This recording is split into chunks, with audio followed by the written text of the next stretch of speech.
As Republicans propose cuts to basic and necessary government programs, they are at the same time enabling Trump's exploitation of the office of the president to enrich himself and his billionaire buddies with crypto schemes.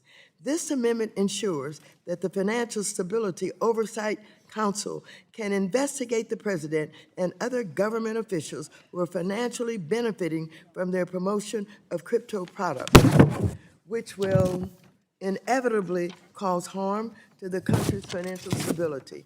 To shine a light on details of Trump's crypto conflicts of interest, I want to take some time now to read from a New York Times investigation that came out just yesterday.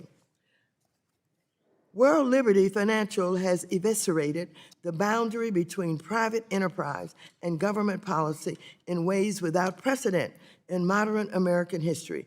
The pitch from ZMoney arrived on the encrypted messaging app Signal just days before Donald J. Trump's presidential inauguration. ZMoney was Zachary Folkman, an entrepreneur who once ran a company called Date Hotter Girls and was now representing World Liberty Financial, the cryptocurrency firm that Mr. Trump and his sons had recently unveiled. Mr. Folkman was writing to a crypto startup in the Cayman Islands, offering a partnership in which the firms would buy each other's digital coins, a deal that would bolster the startup's public profile. But there was a catch, the New York Times found. For the privilege of associating with the Trumps, the startup would have to make, in effect, a secret multi-million-dollar payment to World Liberty.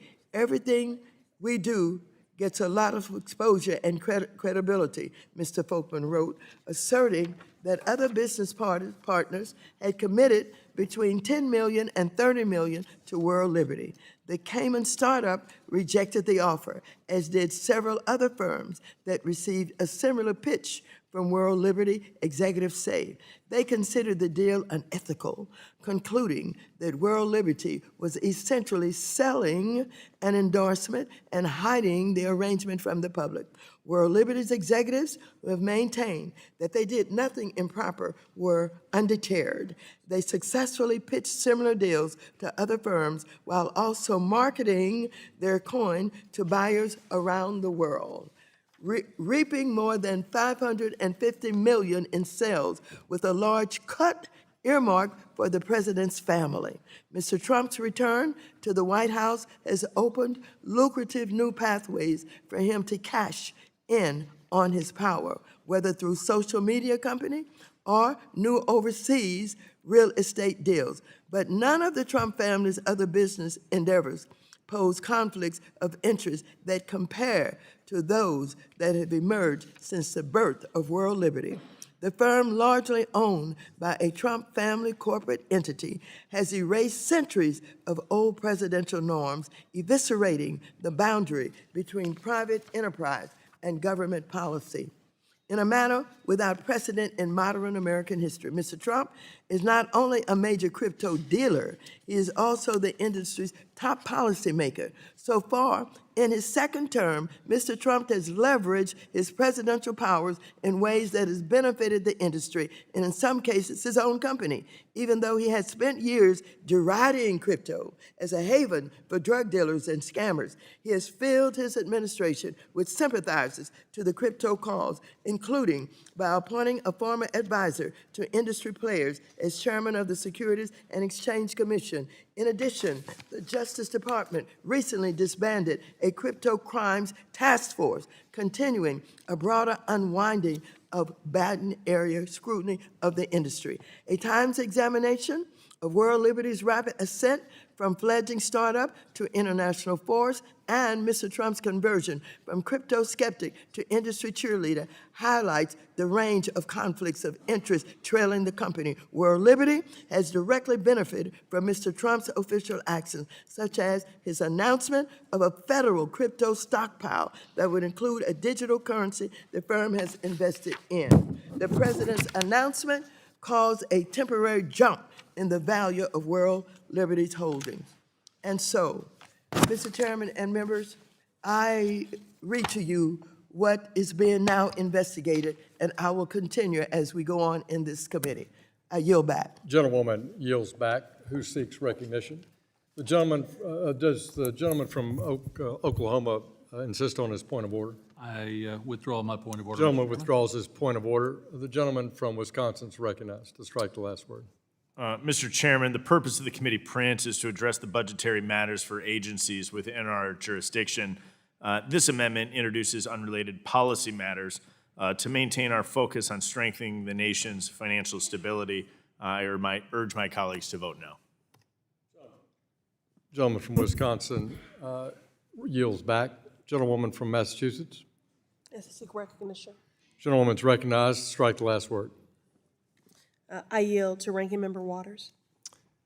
Thank you very much, Mr. President. Let me continue reading this article.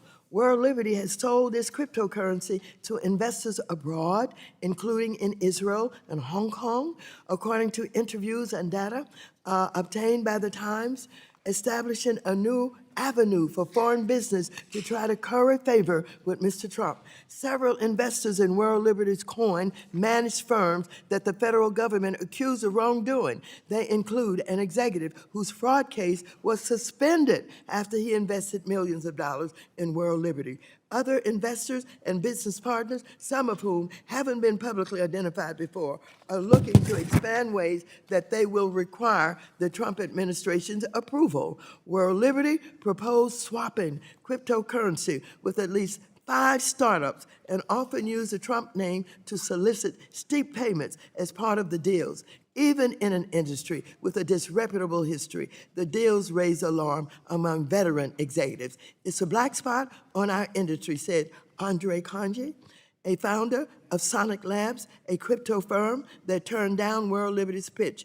Anyone who accepted would obviously think they're going to make money because it's the officially endorsed Trump project. A spokesman for World Liberty, David Washman, disputed that any of the company's deals constituted a one-sided payment for services rendered. But he acknowledged that the company has engaged in mutual investment deals and said that its deal-making had resulted in thoughtful, strategic exchanges between parties who stand to mutually benefit, quote unquote. Mr. Watchman also said it would be false, absurd, and dangerous to suggest that investments or partnerships with World Liberty Financial are conducted as some sort of political quid pro quo. Never has an investor or partner requested any political favoritism, he said, nor would we ever entertain such a possibility, quote unquote. Still, the company's deal-making benefits the president's family. A Trump business entity owned 60% of World Liberty, according to the company's website, and is entitled to 75% of certain revenue from coin sales, which could be converted into cash. It's one of the most successful things we've ever done, Eric Trump, the president's son, who runs the family business, said in an interview this month at Trump Doral Golf Course in Florida. He and his older brother, Donald Trump Jr., are actively involved in World Liberty, though they rely on 3 partners to oversee the daily operation. 2 of them, Mr. Folkman and Chase Harrow, have mixed track record in crypto. The other is Zach Witoff, the son of Mr. Trump's envoy to the Middle East, Steve Witoff, who is also a World Liberty founder. In recent days, Zach Witoff, Mr. Folkman, and Mr. Harrow were in Pakistan meeting with the country's Prime Minister, Mohammad Shahbaz Sharif, and other top government officials to discuss World Liberty. The trip, complete with limousines, a dance performance, police escorts, seemingly blended the president's business interests with the trappings of a state business. Mr. Watchman said no U.S. government officials were involved in the meetings. President Trump has noted that conflict of interest laws do not apply to him and that he has broad immunity for official actions he takes as president. In a statement, a spokeswoman for President Trump noted that his assets are in a trust managed by his children, and that as a result, there are no conflicts of interest. This trust still benefits President Trump directly. World Liberty supporters are unbothered by questions about conflicts And so I share this information with you because I do not wish members to not be able to understand what is going on with the President of the United States, his ownership of crypto, and the fact that he oversees the very regulators involved with crypto, and he's able to direct them in what they should and should not do and excuse any crimes that they are committing. With that, I'll yield back the rest of my time until I continue with this reading at the next opportunity. The gentlewoman yields back. Who seeks recognition? Green from Texas.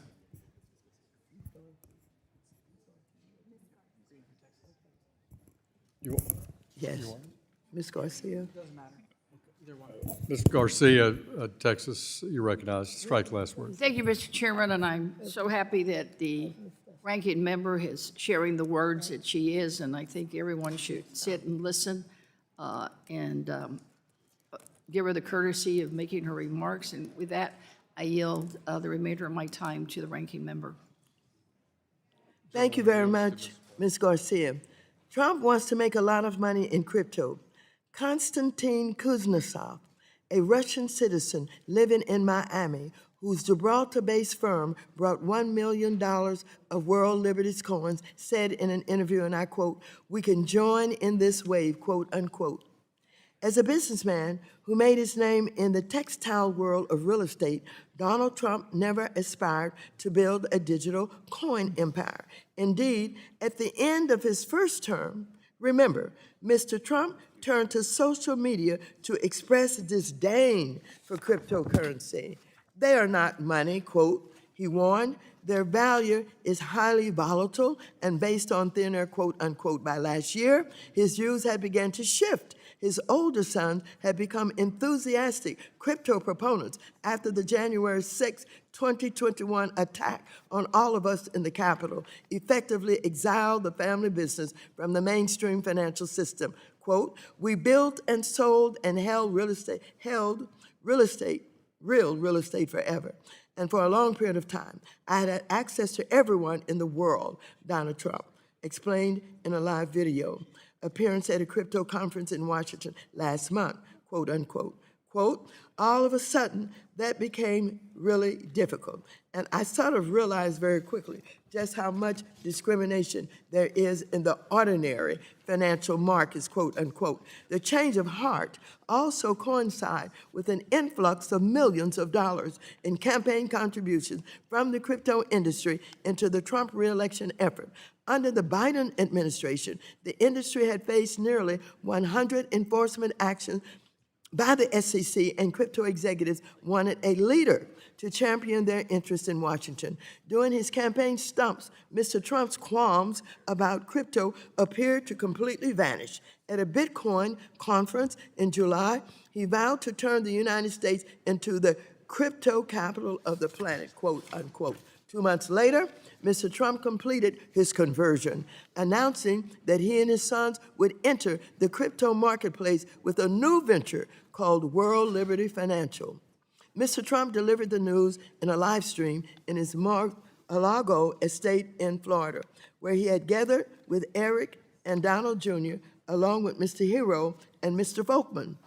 "Crypto is one of those things we have to do," quote unquote, Mr. Trump said. Quote, "Whether we like it or not, I have to do it." Mr. Hero and Mr. Folkman were unusual choices to partner with the president. Mr. Folkman, who had described it a certain way, had short curly and tattoos, ran a company in his 20th tutoring forlorn men on how to pick up women.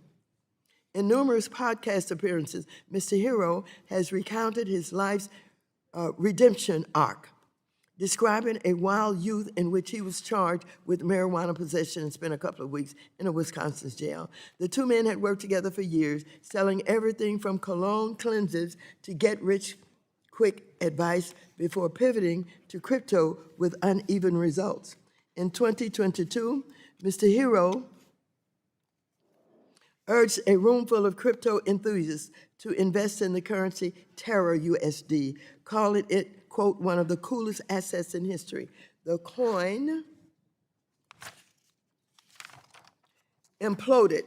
The coin imploded a month later, erasing billions of dollars in wealth. Mr. Hero's most recent venture with Mr. Folkman was a crypto platform called Doe Finance, which was hacked in July, leading to the theft of $2 million. It's not clear exactly how the pair earned the Trump's trust, but Steve Witkoff said last year that he met them through his son, then introduced them to the family. With that, I yield back the balance of my time until I have an opportunity to continue. Gentlewoman yields back to Ms. Garcia's time. Ms. Garcia, there's no time remaining. No time limit. I concur with her remarks. Thank you. Great. Green from Who Texas. seeks recognition? Green from Texas. Mr. Green, you're recognized to strike the last word. Thank you, Mr. Chairman. I concur with what the ranking member is presenting, and I especially would point out that the Emoluments Clause of the Constitution prohibits gifts and other forms of payments, and it seems to me that the president is in breach of the clause. I yield to the ranking member. Thank you much, Mr. Green. On the live stream introducing World Liberty, Donald Trump Jr. hailed the men as first-class financial minds. Quote, you could put them in a boardroom at Goldman Sachs and they're going to smoke the people in the room, quote, unquote, he said. In October, Mr. Hero and Mr. Folkman got to work on the company's first initiative, selling a new cryptocurrency, which is called, I guess that is $WLFI, with the goal of $300 million in sales. These coins would be different from $Trump, the so-called meme coin that spiked in January after Mr. Trump marketed to his followers before it abruptly crushed. A meme coin is a type of cryptocurrency based on an online joke or celebrity mascot. It has no practical function other than speculation. After $Trump's initial surge, its price plummeted, costing investors a cumulative $2 billion. World Liberty, at least according to its marketing pitch, eventually plans to operate as a new type of internet bank that would allow customers to borrow and lend money in various digital currencies. Anyone who bought $WLFI coins would get to vote on certain bank business decisions, just like shareholders in a traditional company.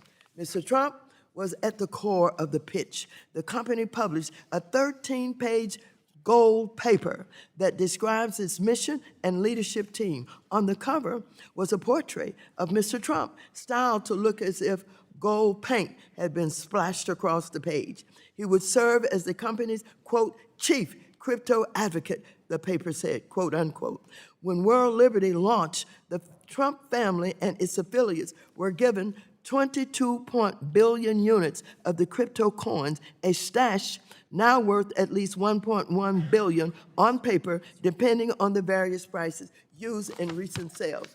Under the company's rules, the Trumps and other World Liberty investors are not allowed to sell their coins on the open market, though the company has said it might eventually lift that restriction if other buyers of the coin agree.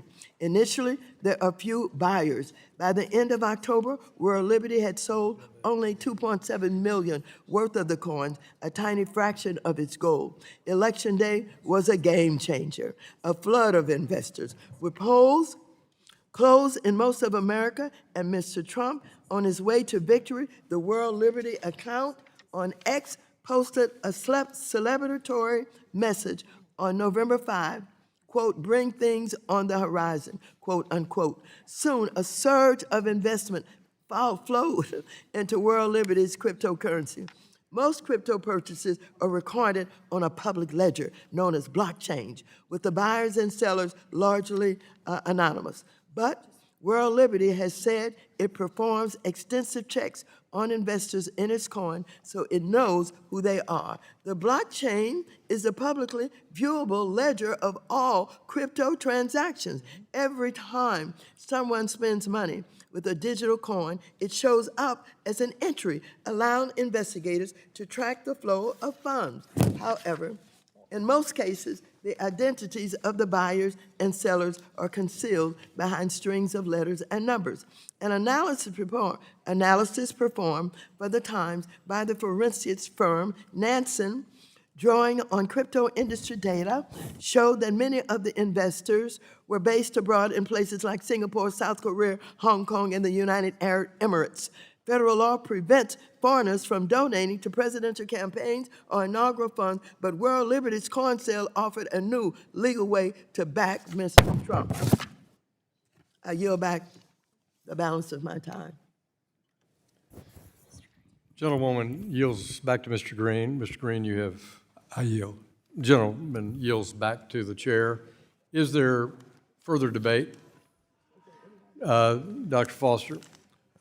Yeah, thank you, and I yield my time to the ranking member. Thank you. Thank you very much, Mr. Foster.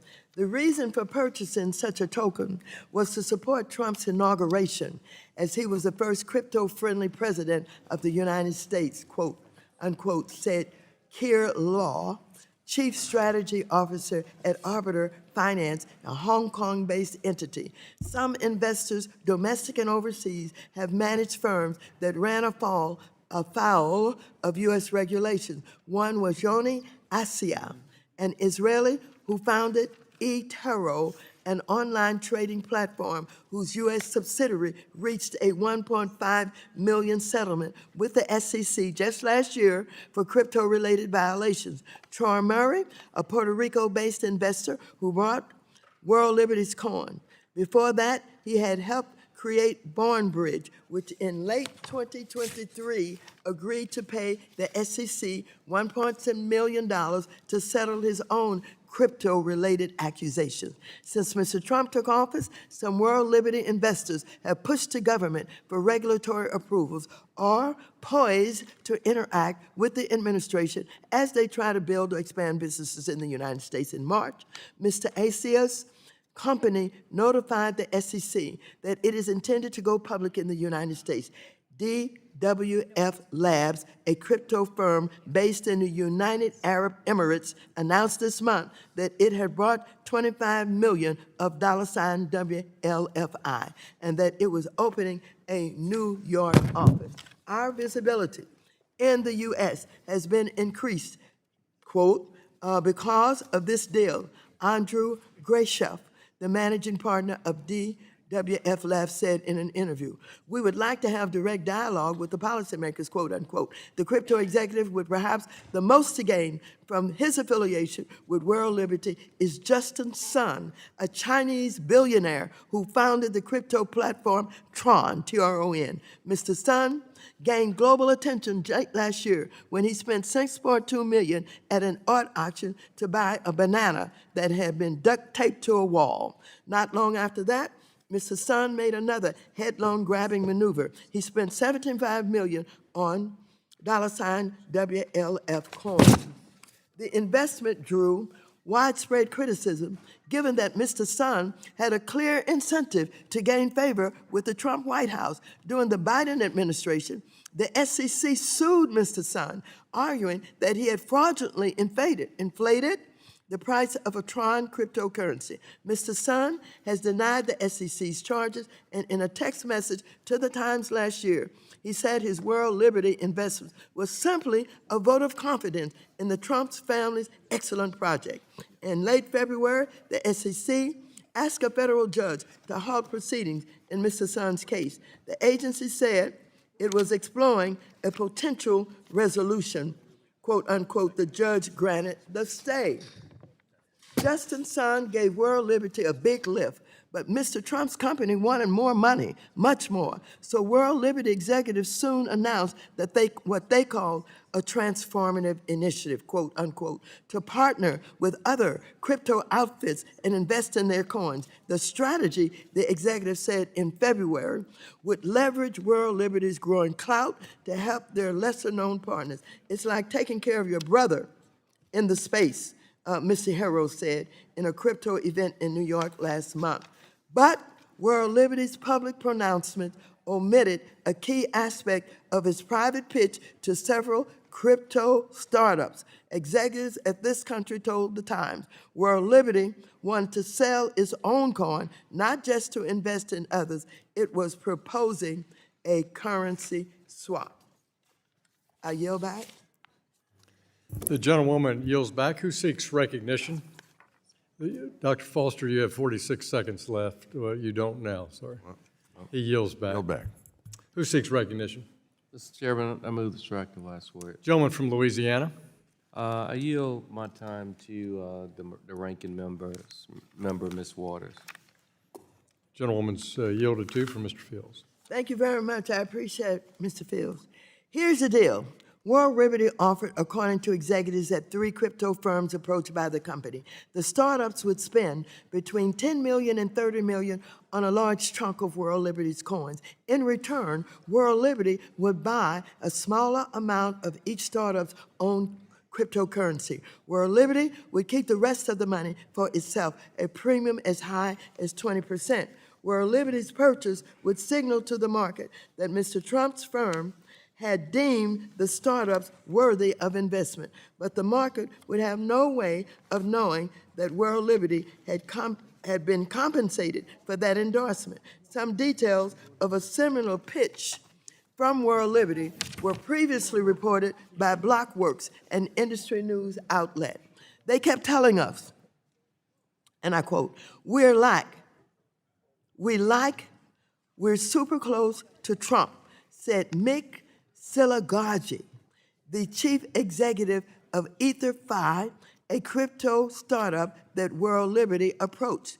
We immediately rejected, quote unquote, said Dominic Schneider, who founded IOTA Foundation, a Berlin-based group that also received the pitch, quote, it's a very dishonest approach, quote unquote. In his statement, Mr. Watchman, the World Liberty spokesman, said the Times reporting contained fundamental misunderstanding about standard industry practice, quote unquote, and called the company's business arrangement, quote, not only common in the blockchain industry, but essential for creating lasting economic alignments in business generally, quote unquote.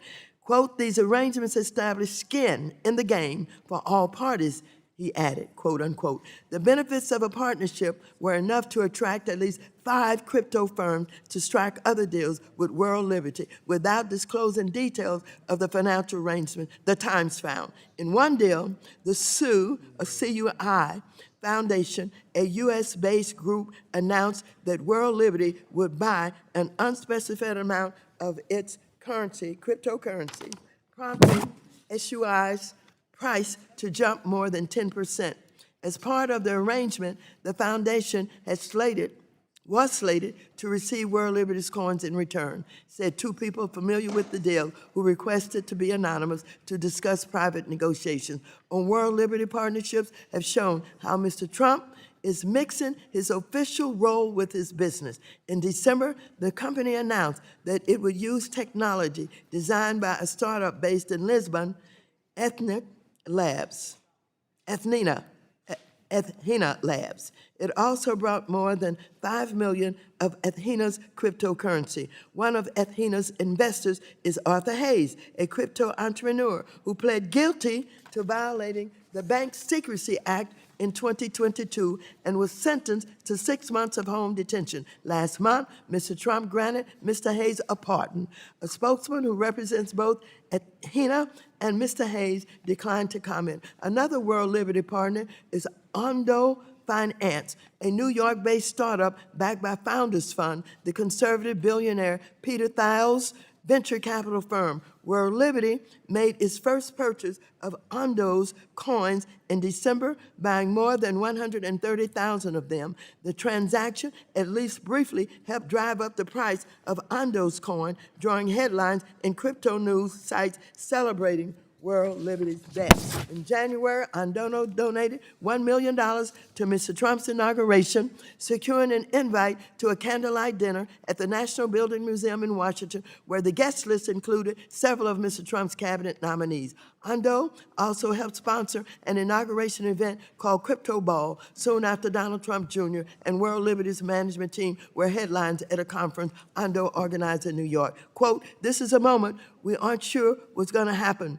Ian Debode, Ando's chief strategy officer, said from the stage, "But sometimes the stars align." With that, I yield back until I have another opportunity to continue the Times article. The gentlewoman yields to the gentleman from Louisiana. Does the gentleman from Louisiana yield back? He yields back. Who seeks recognition? Mr. Vargas of California.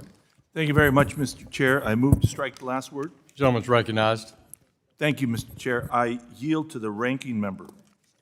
Thank you so much. Gentleman may I appreciate that. continue. In February, Eric Trump passed along some investment advice to his followers on Elon Musk's social media platform, X. Quote, "In my opinion, it's a great time to add $ETH, quote unquote. It was the ticker symbol for a digital coin called Ether. You can thank me later, quote unquote," he added before deleting that line. His advice proved precedent.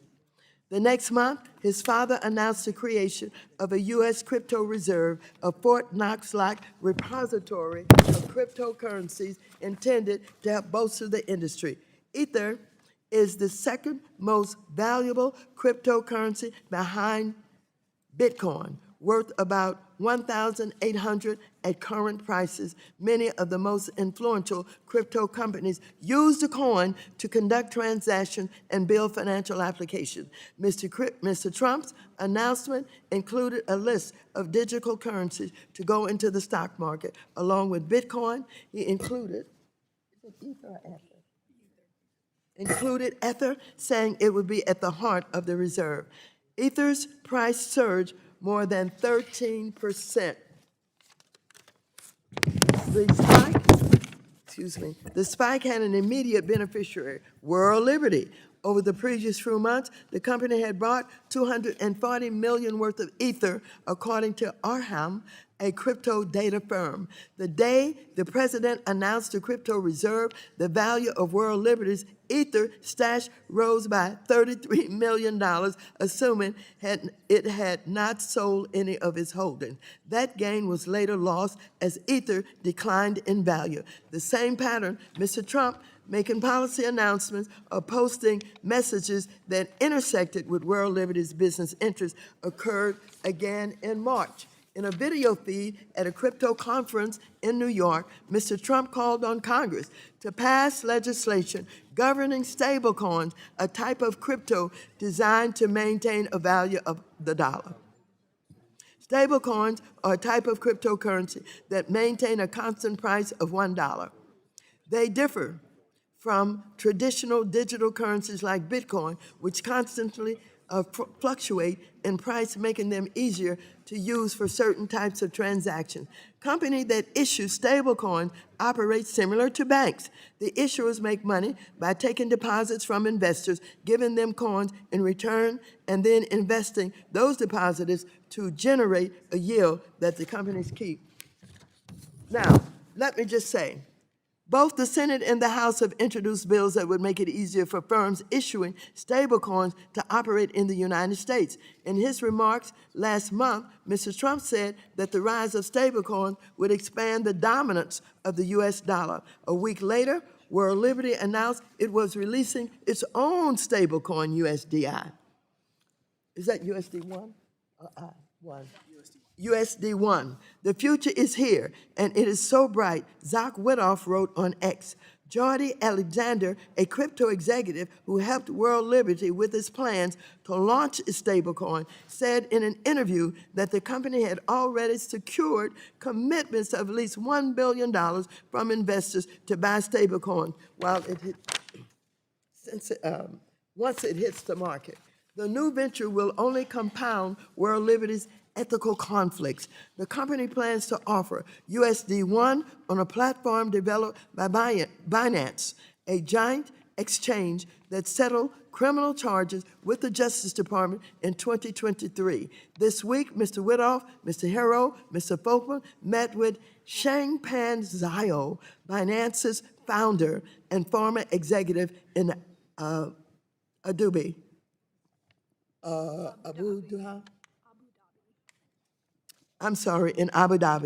Mr. Zhao, who served for 4 months in federal prison for money laundering violations, have been seeking a pardon from the Trump administration, according to people familiar with the matter, who requested to be anonymous to discuss a sensitive topic. The pardon effort was first reported by the Wall Street Journal. I just want to remind our members that Mr. Trump was cutting deals on stablecoin while we were in the middle of negotiating right here in this committee on stablecoin. I yield back the balance of my time. Gentlewoman yields back to Mr. Vargas. Mr. Vargas's time has expired. Who seeks recognition? There being no further debate, the question now occurs on the amendment offered by the gentlewoman from California. All those in favor, please say aye. Aye. All those opposed, please say nay. Nay. In the opinion of the chair, the nays have it. The nays have it. The amendment is not adopted. I have an amendment at the desk. Record. Or is the gentlewoman asking for a recorded vote? The gentlewoman's asking for a recorded vote. All those in favor of recorded vote, raise your hands. A sufficient number having raised their hands, a recorded vote is so ordered. Pursuant to subsection C5, Rule 3 of the committee rules, a vote is postponed. We will now move to the next amendment. Who seeks recognition? What is it? Amendment, I have an amendment at the desk. Mrs. Waters has an amendment at the desk. We'll wait for a moment while it's distributed. Mr. Chairman, Mrs. Wagner, I'd like to reserve a point of order. point of order is reserved. This is the very last part of the article. If you have extra time after this is just the last page of that article that you were reading. My amendment is here. Yeah. I'm going to with this now. Yeah. What is it? This is the last part of that article, the New York Times article. Oh, is that right? If So I can you- add that to this? Yeah, you should add it to the Okay. end, because you'll probably have So extra what? time. You'll probably have extra time after reading the talking points, so this could be Okay. the end of this.